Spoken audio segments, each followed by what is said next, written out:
m'he trobat que el nombre d'homes en el món enginyeril tècnic és molt major i també que les posicions més superiors són ocupades per homes, no? I llavors això et porta a pensar de quins són els factors que fan que no permeten que la dona tingui les mateixes possibilitats que l'home. Mark Zuckerberg, de Facebook. Steve Jobs, d'Apple. Bill Gates, de Microsoft.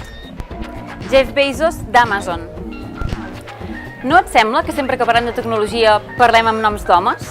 On són les dones? I per què sempre els hem de recordar que elles també valen per tenir professions tecnològiques? Avui hem vingut a conèixer a les Young Girls, una associació de noies molt joves enginyeres que volen incentivar les vocacions tecnològiques entre les nenes i adolescents. Preparats i preparades perquè ens obrin una mica la ment? Saber que algunas personas quieren el daño, subir peldaño toma tiempo, toma años. Con mi peluche mirando lo cotidiano, dibujos transformaban el invierno en gran verano.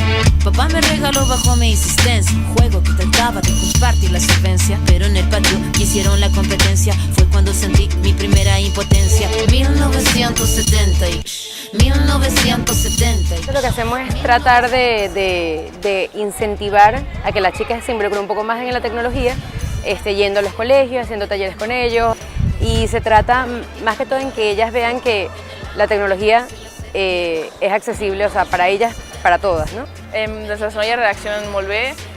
L'altre dia vam fer una activitat amb diferents noies, fèiem un room escape, que les noies havien d'utilitzar matemàtiques, tecnologia i coses d'enginyeria per arribar a una solució. I al principi, a l'activitat aquesta, els preguntaven què volien ser, o sigui, què volien ser elles. Total, que al acabar l'activitat, les nenes decidien canviar el paper on havien escrit què volien fer per posar enginyeria, inventora, científica, coses relacionades amb la tecnologia i el STEM. Cada cual en su morada preparaba la carnada, la sagrada diablada de mirada encabronada. Mi fila la verdad nunca buscó. Para mí es el principal objetivo, o sea, crear esa chispa en las mujeres que decir, oye, sí, quiero ser informática, quiero ser de telecos, quiero ser de caminos y trabajar en la tecnología.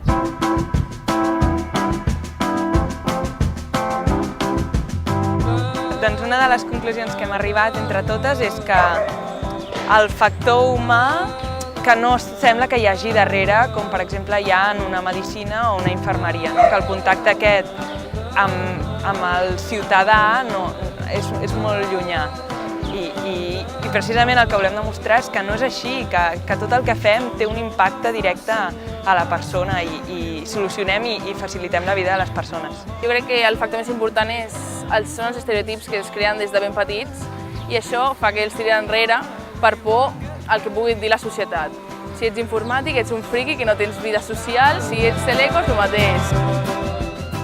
Bueno, yo decidí estudiar informática porque sentía que en la tecnología está en todas partes, entonces una carrera que te permite combinar pasiones, o sea que realmente podía trabajar en cualquier cosa a través de la tecnología.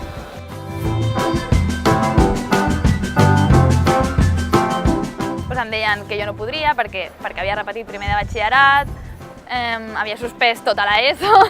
Clar, potser això dona una imatge que potser no vas per buen camí, però al final, si fas el que t'agrada realment, doncs al final se't dona bé, perquè al final hi ha gent que no pot fer coses que no li agraden. I al final vaig haver de canviar d'institut i va ser tot, vamos, on les professores casualment eren dones, la de física i la de tecno, i la d'electrotècnia, em van motivar moltíssim, em van dir que no entenien com havia suspès perquè vaig passar de treure dosos a treure nous i doncs aquí estic fent el màster de telecom. Toda mi familia, todos mis amigos me apoyaron, o sea, fue como, sí, adelante, o sea, ellos más bien dicen como que, qué bueno, necesitamos más mujeres en los salones, o sea, necesitamos más mujeres compañeras, necesitamos más mujeres que equilibren un poco, por ejemplo, el ambiente de trabajo. Bueno, que sempre m'he trobat molts comportaments masclistes, com per exemple que a mi no em donessin tasques d'enginyera, sinó de copiar i pegar en plan secretària.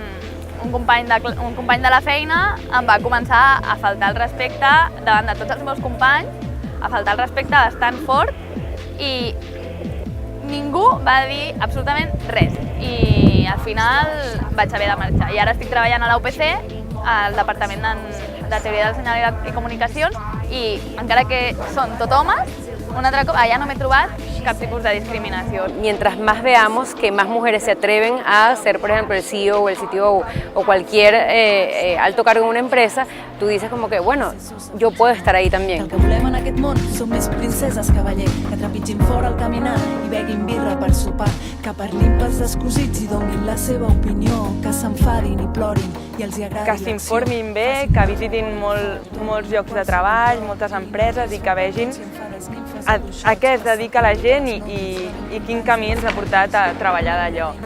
No decaiguin quan suspenguin perquè, bueno, quasi segur suspendran alguna cosa, perquè és molt dura, però un cop passes la carrera tens la recompensa perquè treballes en una cosa que t'encanta i és superdivertit. Jo el que els diria és que no facin cas del que la societat els hi pugui dir o el que creuen que la societat els hi diran, només pel fet que volen estudiar una carrera que els hi agrada, que és tecnologia o enginyeria, i que no pensin que pel fet d'estudiar aquestes carreres seran menys femenines o seran més antisocials que la resta de les seves amigues.